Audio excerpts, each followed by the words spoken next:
talaata ñaar fukki fan ak benn ci weeru mars ci atum 2023 mbokku téléspectateurs yi safoti ànd ak ñun ci ITV yegsi leen ak jàmm ci seen bloc d'information la totale laataa ñoo tàmbali émission bi nag ñu tàmbali ko ak jébal suñu njaal ñëpp ñi xam ne ñoo ngi yeewoo fii ci localité bi ndax ñun ñi xam ne ñoo nekk ci Point E faa nag waa amitié xam nañ ko suñu maire Tipala Samb daa génn àdduna tey lañ ko doon jébal boromam ñu koy ñaanal rek fu mu jëm nekk loo xam ne moom moo ko gënal loolu waaye itam yàlla taxaw ko taxaw yi itam njabootam Pala Samb ñu koy jaale langum politique bi waa Point E waaye itam waa parti socialiste bi xam ne ci ñoom la bokkoon ak ginnaaw bu mu àndee ak kiiti Khalifa Ababacar Sall kenn ci langum politique bi la ñu dalal itam tey ci seen bloc d'information la totale xam ngeen ko fan yi mbir yi xaw naa tàng ay jafe-jafe am ñetti nit la ñu limagum ñoo xam ne ñàkk nañ seen bakkan ci manifestation yi ba mu tàmbalee 16 mars ak léegi suñ ko tegee ci 14 yi amoon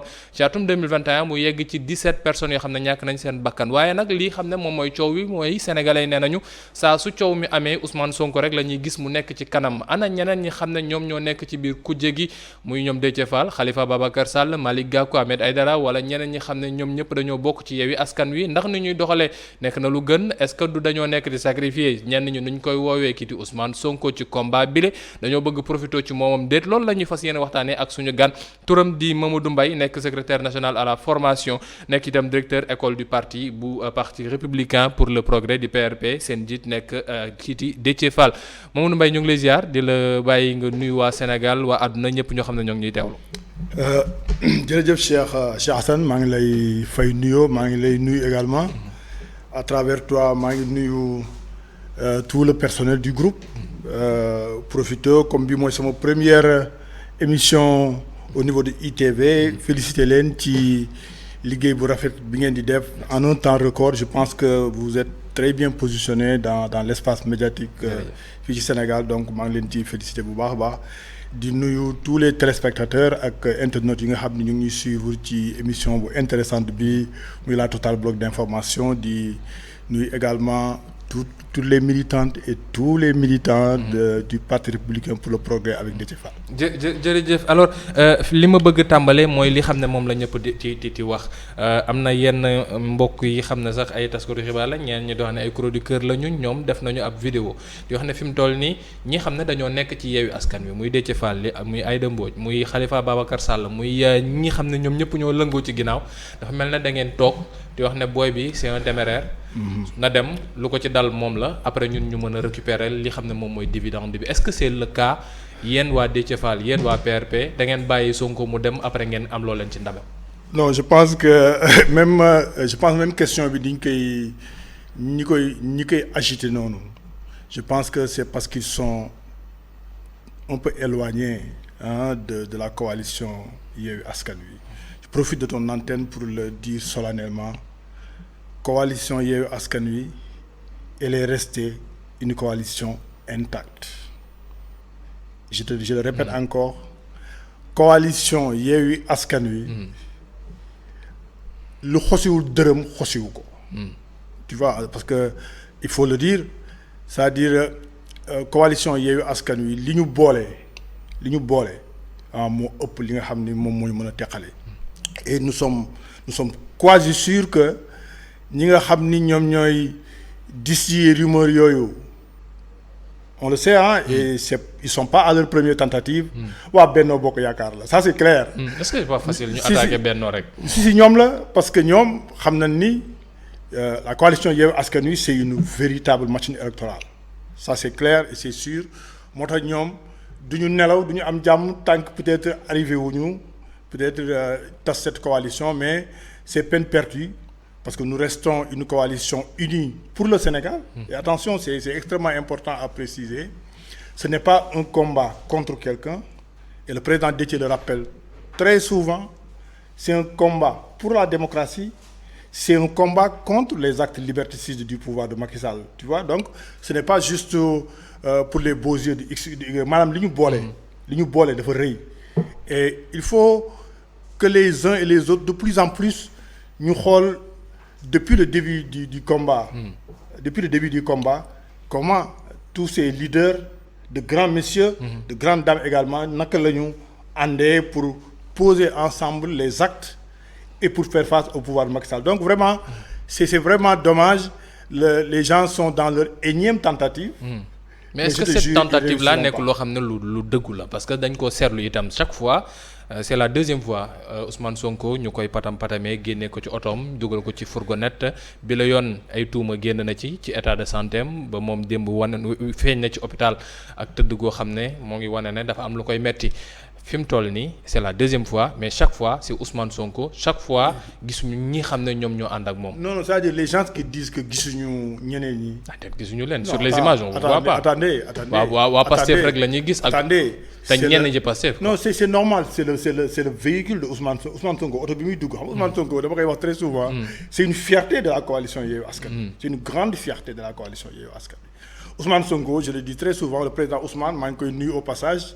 di ko ñaanal yàlla may ko tan bu baax a baax le président Ousmane bu génnoon fii di football yi sax mu am embouteillage. yàlla moo ko may loolu et ça fait la fierté de la coalition Yewwi Askan Wi tu vois ça c'est très important mais depuis que ñu commencé combat bi et le président Ousmane le reconnaît du combat wa moom c'est un combat pour le Sénégal du combat wa moom c'est un combat de tous les leaders de la coalition Yewwi Askan Wi et il faut voir depuis le début tous les actes que chaque leader pose c'est-à-dire chaque jour nga gis le président Khalifa nga gis notre sœur Aïda Mbodj nga gis le président Déthié wax ji benn la et le président Déthié l'a rappelé tout récemment à Kër Massar suñu ànd bi ñu ànd à l'aise de la coalition ànd gor la ànd nawle la gis nga coalition Yewwi Askan Wi ànd boole naan la wala boole sànni c'est-à-dire les leaders qui composent cette coalition en toute intelligence ils sont ensemble.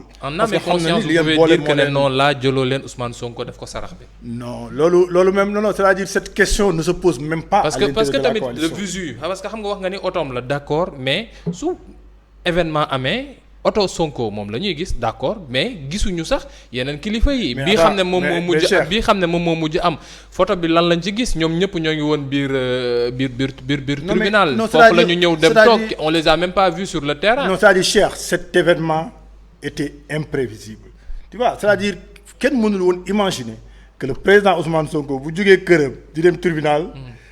nit ñi daañ ko les forces de l'ordre daañ ko intercepté noonu donc tous les leaders se sont donné rendez-vous au tribunal c'était ça le mot d'ordre donc personne ne pouvait imaginer que en cours de route gars yi daañ koy jàpp di ko sonal mais regarde ce qui s'est passé après et c'est ça qui est important ce qui est important c'est la réaction des leaders de la coalition c'est ça qui est important juste après ñoom ñëpp ils se sont retrouvés ensemble pour dem siège PRP def un point de presse dénoncer encore et Assane c'est très important de le dire gis nga cette indignation collective des leaders de la coalition. Tu vois c'est déjà une preuve qu'ils sont ensemble. Donc ils s'étaient dañ doon dem pour indigner wu.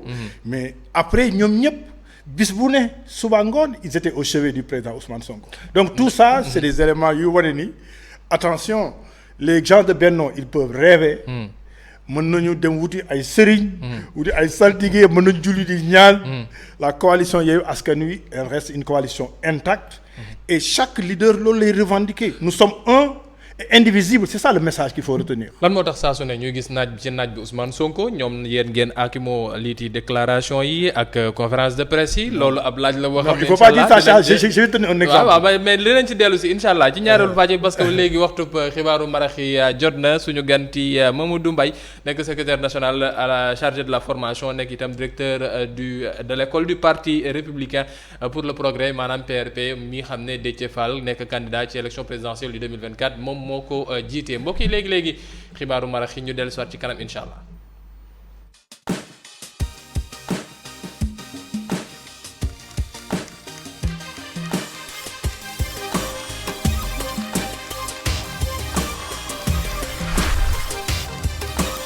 sant ko bu baax gërëm ko Serigne Modou Mbacké Niang mi ne woon ci xibaaru marax yi mbokk yi suñu gan di Mamadou Mbaye nekk secrétaire national chargé de la formation nekk itam directeur école bu parti républicain pour le progrès muy PRP moom mooy suñu gan tey ci seen bloc d'information la totale. alors Mamadou maa ngi la ko doon wax sànq nga doon andi ay leeral par rapport ak li xam ne moom la nit ñi gis seetlu ko lan moo tax chaque fois je reviens surtout à cette question là quand il y a échauffourée quand il y a attachement quand il y a arrestation c'est toujours Ousmane Sonko lan moo tax chaque fois c'est lui qui exposé moom mooy nekk ci wax nga ko sànq ne suy football sax peut-être dina andi embouteillage mais su andee embouteillage bañ ne non dañ koy jàpp dañ koy tëj dañuy def li wëg léeg-léeg on voit pas ñiiti waa Yewwi Askan Wi yéen PRP après di ngeen ubbi seen siège nit yi ñëw def fa waxtaan waaye à part ça on vous voit pas sur le terrain le pourquoi.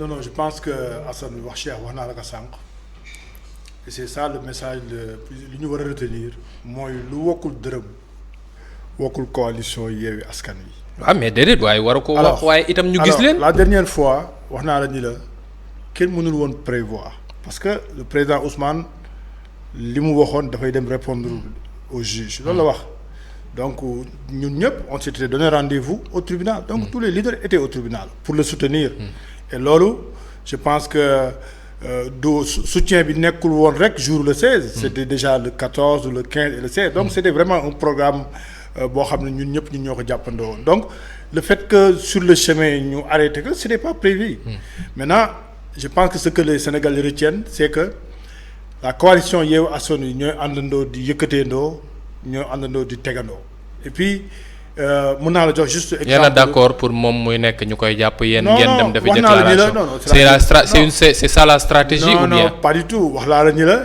le fait que ñu jàpp que en chemin. non à chaque fois pour dem parce tribunal que xam nga c'est pas la première fois. non moo tax may laajte ne. parce que est-ce que c'est ça la stratégie. en fait, parce que xam nga yenn saa yi manifestation ju amee dañuy ñenn ñi wax ne non diw moom mooy wax diw moom la ñuy jàpp diw moom mooy làqatu pour mën a véhiculer est-ce que c'est ça. je te le dis solennellement ça n'a rien à voir ça n'a même pas de sens parce que comme le président Déthié le dit nous restons ensemble ci combat bi parce que comme je te l'ai dit du combat wu benn nit du combat wu ñaari nit. c'est un combat collectif et combat la bu nga xam ne dañ koy def pour le Sénégal donc li am souvent c'est que le président Ousmane wax naa la bu génnee day am mbooloo. et personne ne pouvait prévoir que en chemin vraiment force défense dañ ko arrêté donc ñun ñëpp on s'était donné rendez-vous au tribunal.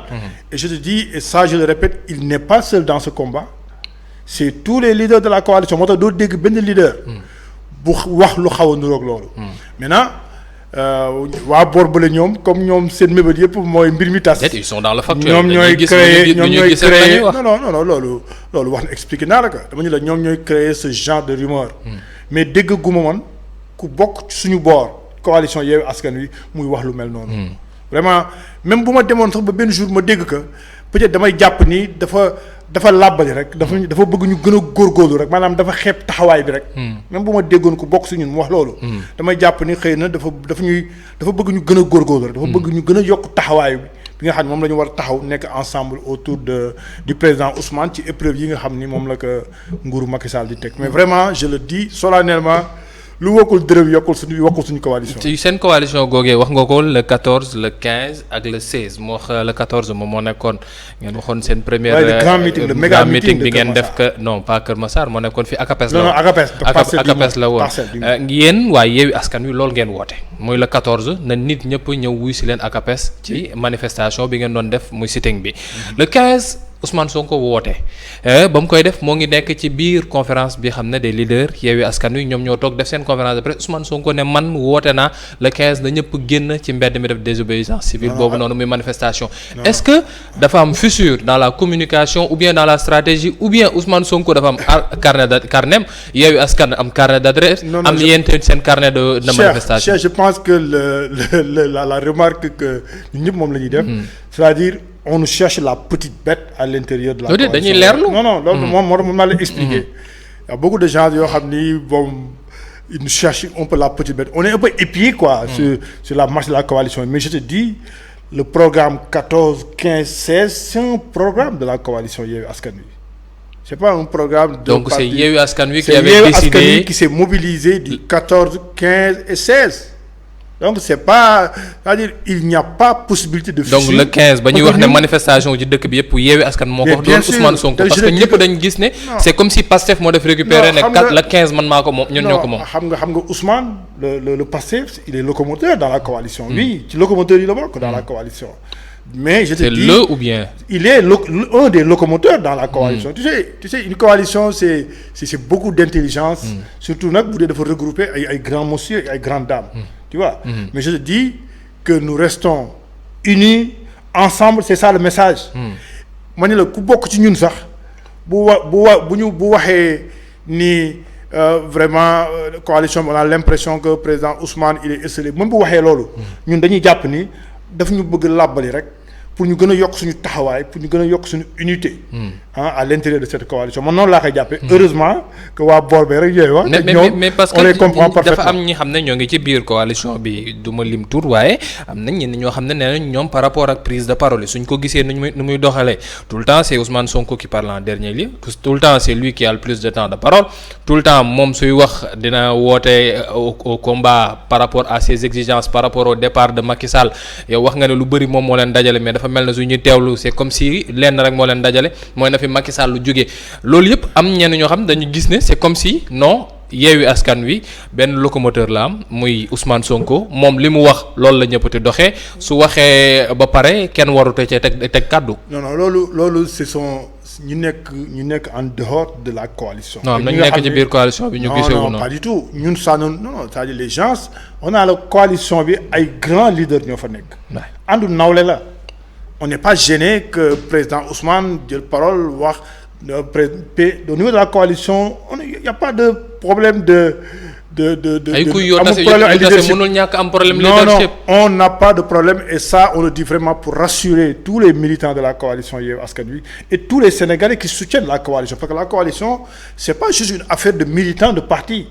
tu vois coow li tàmbali na depuis mbirum tànn député yi ñuy wax na non waa Pastef dañoo jël lépp waaye Yewwi waa taxawu seddoo fii mais Cheikh Yewwi Askan Wi dafa mel ne dafa mujj servir pour ñiiti waa Pastef ñu mën a tas seen boor est-ce que c'est pas seulement ça c'est-à-dire Yewwi Askan Wi à la limite c'est devenu la queue pour faire en sorte que Ousmane Sonko mën a yëg ci magistrature suprême. ça c'est un faux débat. De toute façon ñun à l'intérieur de la coalition Yewwi Askan Wi xam nañu li ñu boole xam nañu ku nekk pour la marche de la coalition pour unité coalition bi ku nekk xam nañu lan mooy sa partition. C'est ça qui est important et je le dis Ousmane Sonko fait la fierté de la coalition oui et ça je le réitère ici donc vraiment les gens c'est pas lui qui chapeaute peuvent se fatiguer non c'est un leadership collectif àndu nawle la c'est un leadership collectif ku nekk da nga am njëriñ dans la coalition tu vois maintenant actuellement il faut le reconnaître c'est Ousmane Sonko moom la pouvoir de Macky Sall sonal moom la sonal moom la xale yi ti wuyu non xam nga ñun dans la coalition leadership naturel bi da ngeen ko koy nangul c'est lui qui amasse les foules. Ousmane c'est un grand leader dans la coalition oui c'est le leader la coalition Yewwi Askan Wi c'est une kyrielle de leaders ay leaders yu bëri la quoi et ku nekk yow li ngay apporter pour la marche de la coalition et ce qui est important c'est que c'est avec intelligence bu mag a mag tu sais le président Ousmane aussi c'est plein d'humilité dans cette grande coalition et ça c'est une qualité qu'il partage avec les autres et en réalité loolu moo yombal même la marche de la coalition malgré toutes les tentatives de l'autre camp qui veut nous diaboliser qui veut nous diviser mais je le répète encore lu wokkul dërëm wokkul suñu coalition bi nous restons aujourd'hui unis comme avant plus unis comme avant parce que xam na ni plus les échéances approchent ku baawu beneen boor bi pour tas ñu day gën a porter moo tax nous on va rester ensemble unis parce que xam na ni li ñu boole c'est le Sénégal et puis nous sommes prêts à porter collectivement ce combat. Le président de la République Macky Sall moom dafa mel ne presse su Sénégal moom dafa lànk na du wax ak ñun waaye di waxtaan na ak presse su bitim réew waa l'Express def ab entretien dellu si waat ci mbirum candidature ou pas mooy coow li xam ne moom moo am ci 2024 nee na c'est une question qui a été réglée déjà par la justice par la constitution lu leer la maintenant nag la question elle est intangible mbirum politique la moom heure bu ko neex dina ci wax est-ce que yéen vous validez ces propos du chef de l'État et surtout ci benn passage fi muy wax ne le Sénégal est un pays démocratique si nous n'étions pas dans une démocratie son sort serait réglé depuis longtemps nan ngeen analyser kàdduy njiitu réew mi. Cheikh bëgg naa attirer attention sénégalais yi que direction bi nu président Macky Sall bëgg yóbbu ci débat wu troisième mandat am c'est pas la bonne direction. loolu bëgg naa nga may ma après ma wax si mais dama bëgg vraiment regretter posture du président de la République tu sais président de la République xam nga Macky Sall la moo ko sonal. est-ce que démb du woon chef président APR moo doon wax. voilà tu as vu c'est ce dédoublement fonctionnel moo ko sonal moom day jaawatle président de la République ak président APR ak président Benno Bokk da koy jaawatle alors que xamul ni c'est pourquoi il n'a pas suffisamment écouté le président Déthié Fall quand il lui disait que président de la République kilifa bu jëlee yoon dem ba ci biir xam ni dafa juum wàññeeku du faiblesse il n'a pas écouté le président Déthié Fall bi mu koy wax loolu président Macky Sall ñëpp aujourd'hui ñëpp lu ñu doon xaar mooy par rapport ak événement yi nga xam ne am na ñu ci dee. am na ñu nekk prison am na ñu ci seen alal yàqu xamul ni ñooñu njabootam lañu parce que moom c'est le président de tous les Sénégalais ñiy marche ak ñiy taal ak. ñi marche ñi neutre ñëpp njabootam lañu. Pour moi tout le monde les Sénégalais sont en train de dire bonne posture le président war a jël. un président de la République vrai laa wax waxuma un chef de parti. moo tax moi je suis vraiment déçu parce que bi événement yi amee ba léegi. les actes qu'il pose ne sont que des actes politiques. c'est des actes politiques. Le temps ne me le permet pas mais je vais juste citer deux actes qu'il a posés.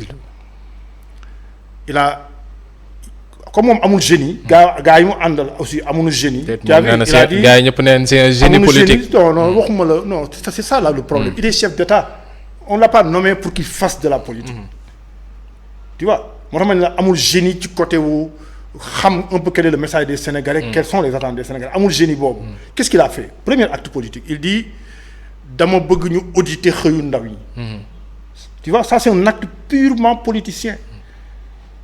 et je te dis bon le temps noonu le permet sinon naa la wax. le rapport d'audit qu'on va pondre bi ñuy génnee ñoom. qui est un rapport commandé lan moo ciy nekk tu sais ce qui est derrière ce rapport. C'est déjà commandé. Il est commandé avec son ministre de la jeunesse qui a. non ba déet bàyyil sunu ministre de la jeunesse. nous la jeunesse c'est pas Malick Ndour qui est petit ministre de la jeunesse. c'est-à-dire ce qu'il va faire c'est clair man maa la wax rapport d'audit bi. xam naa li nekk ci biir. xam nga lu ko tax a jóg. il veut faire un clin d'œil à cette jeunesse. il va sortir des indicateurs de performance pour dire comme a dit l'ADER on a financé 110 milliards pour les jeunes. On a recruté tant de milliers de jeunes. C'est ça l'objectif. Tu vois, donc il pose un premier acte politique. C'est du factuel. Est-ce que c'était pas quelque chose d'attendu aussi? Non. Depuis qu'il a mis en place, depuis qu'il a annoncé en mars 2022. 21. C'est 450 milliards. Même qu'il a lancé ba léegi. dafa toog ba événement yi am rek on va auditer le programme Xëyu Ndaw. Il fait juste pour sortir des performances pour dire aux jeunes gis ngeen li ma def pour yéen. Ça c'est un acte politique.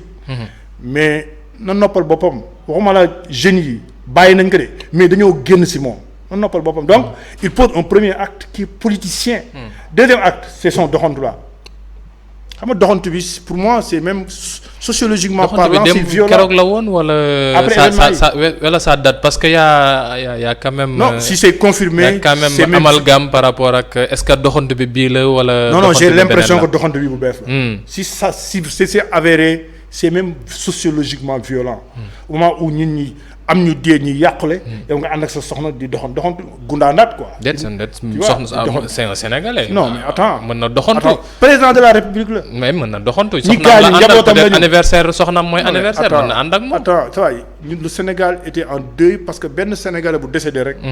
jaaduwul. bu ëpp la ak ñi ci yàqule ñëpp. tu vois donc il pose un deuxième acte politique troisième acte politique c'est ces meetings yi ñu organisé à coût de plusieurs millions pour wane seen doole tu vois on l'attendait pas sur ça c'est un chef d'État on l'attendait à ce que mu pose ay actes de chef d'État et encore une fois il a raté l'occasion d'écouter le président Déthié quand il lui disait un leader c'est pas que des projets c'est pas que des idées de projets tu vois c'est quelqu'un boo xam dafa war a incarner espoir incarner ay valeurs c'est ça qu'on attend d'un leader donc tu vois malheureusement c'est un chef d'État qui passe à côté de la plaque. Il fait que de la politique.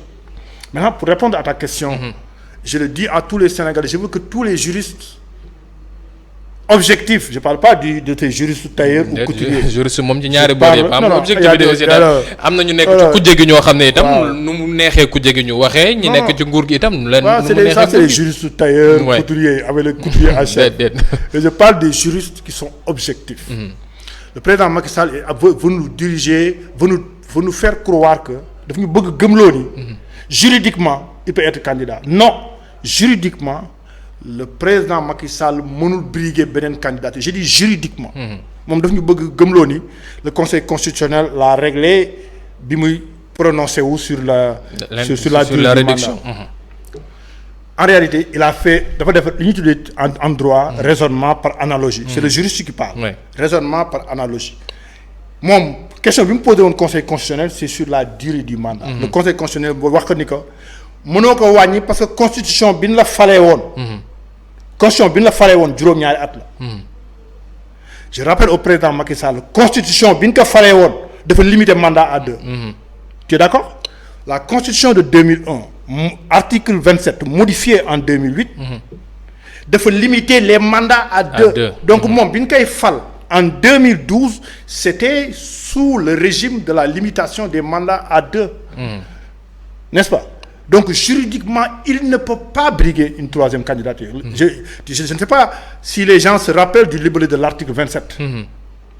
Le mandat ne peut pas être renouvelé plus d'une fois. Donc bi ñu koy fal ci loolu lañ ko fale woon. Donc il veut nous faire gober que juridiquement il peut passer maintenant politiquement moralement. Tout le monde sait que daal li mu wax bërki démb. C'est-à-dire qu'on ne peut pas l'attendre sur la morale. li mu wax bërki démb. est-ce que ci loolu parce que comme que moo ngi doxal te wax na non nañ ko xaar tamit yéen tamit ñi nekk ci kujje gi dafa mel ne vous voulez pas waxtaan ak président pour suy génn sax mu génn ci jàmm ak salaam parce que su fekkee ne day mel ne da ngeen koy wax ne ko non par la force mu neex naqari da ngay dem après moom mi nekk ci kaw mën na jafandu ci article 27 am boobu de non article 27 bi je le rappelle l'article 27 bi ñuy fal Macky Sall dafa limiter mandat am à 2. waaw mais xam nga mën na fi génne jurisprudence Abdoulaye Wade. bonne jurisprudence Abdoulaye Wade mi wax ne dafa dañu soppi mandat dañu soppi constitution bi moom moo tax mu dem dafa ji troisième candidat mu doon jéem a troisième candidat. non mais attends je crois que moom le président Macky Sall il faut le prendre au mot. Il faut le prendre au mot moom moo ko ni conseil constitutionnel nee na que li constitution bi ñu lay fal wax loolu mënoo def leneen. Je lui rappelle que l'article 27 de la constitution bi ñu koy fal dafa ni que le mandat ne peut pas être renouvelé plus d'une fois. Donc vraiment kenn mënul gobe ni juridiquement il peut être candidat.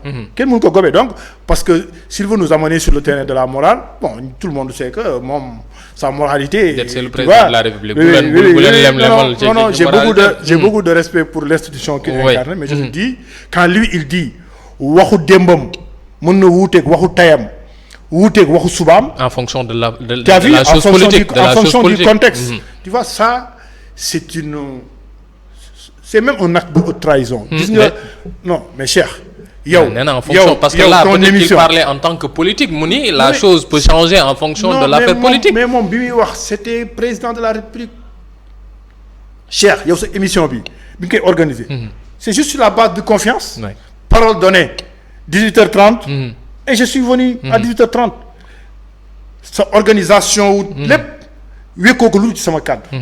mais quand vraiment le président dem ba naan sama kàddu tey mën na wuuteeg sama kàddu démb mën na wuuteeg sama kàddu ëllëg mais et tu penses que maintenant mu ñuy woo ci terrain moral naan droit juridiquement je peux être candidat mais sur non on n'est pas dans ça. ñu fàttali rek ne kii Mamadou Mbaye mooy suñu gan tey ci seen bloc d'information La Totale Mbaye lu ñu dese ci ay simili ñaar la ñu laay su fekkee image bi su kanamee su noppee rek ñu wane ko parce que am na benn illustration boo xam ne bon c'est bon aussi à rappeler ci référendum bu 2016 ba présidence de la République ñoom ñoo ko doon génne doon andi ay leeral ci lu jëm ci troisième candidature bi révision constitutionnelle bi est-ce que dina may président Macky Sall mu mën a bokk ci 2024 la réponse était non contre cadre boobu sax ñoo ngi ko tontu woon ñiiti waa commission bu M23 mouvement M23 muy mouvement bu 23 juin. Alors ñu terminer par rapport ak candidature yi fi mu toll nii on a une dizaine de candidatures yéen seen bos ci la bokk am nañ déclaration de candidature